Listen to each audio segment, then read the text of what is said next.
গোটা জগৎ সাজাইলেন দুনিয়ার মানুষ একমাত্র তোমার খেদমতের জন্য। কিন্তু এই দুনিয়া যে বানাইলেন, মানুষ বানাইলেন, আদম হাওয়া বানাইলেন, সব কিছু বানাইলেন আমার আল্লাহ একমাত্র নবীর উসিলায়।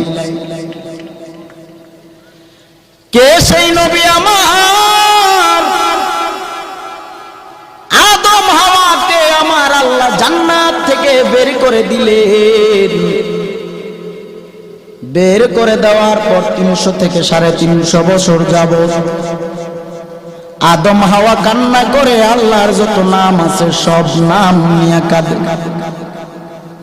গফুরুর রহিম নাম তোমার আল্লাহু আল্লাহু আল্লাহু রহিম রহমান নাম তোমার আল্লাহু।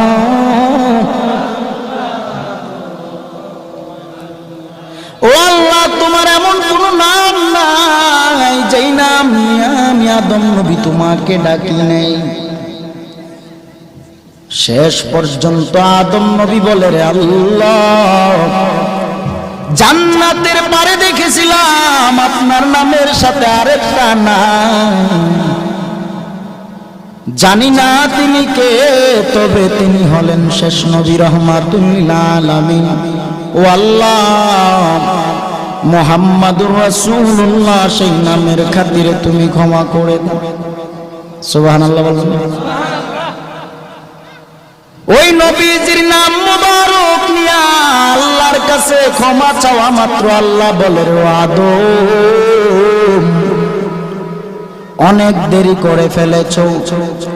জান্নাত থেকে যখন তোমাকে বের করে দেই তখনই যদি তুমি আমি আল্লাহর নামটা নিতা আর আমার বন্ধু নবীর নাম নিয়ে আমি আল্লাহর কাছে আরজি জানাইতা, এরে আদম 350 বছর কান্না করা লাগতো না।